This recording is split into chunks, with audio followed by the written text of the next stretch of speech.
আব্দুল্লাহ ইবনে আব্বাস রাদিয়াল্লাহু তাআলা আনহুমা থেকে হাদিস, যে ব্যক্তি গুনাহ করে 5টা বড় বড় তার ক্ষতি হয়। ওয়া ইন্না লিসাইয়্যাতি সাওয়াদান ফিল ওয়াজহি, যারা গুনাহ করে তাদের চেহারাটা কালো হয়ে যায়, বলেন নাউজুবিল্লাহ। গুনাহ যারা করে তাদের চেহারা কালো হয়ে যায়।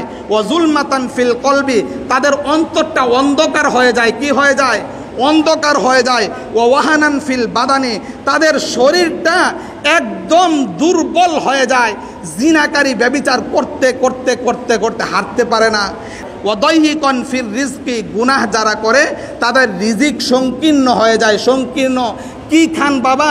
শুধু ভেজিটেবল খায়, শুধু সবজি, শুধু সবজি, শুধু সবজি ছাড়া তার কপালে আর কিছুই নাই। গুনাহ গুনাহ বাবা, গুনাহ ছেড়ে দেন, গুনাহ ছেড়ে দেন। ওয়া বুগদাতান ফি কুলুবিল খালকি, অন্যের কাছে সেই ঘৃণায় পরিণত হয়ে যায়, অন্যরা তাকে ঘৃণা করে, বলেন নাউজুবিল্লাহ।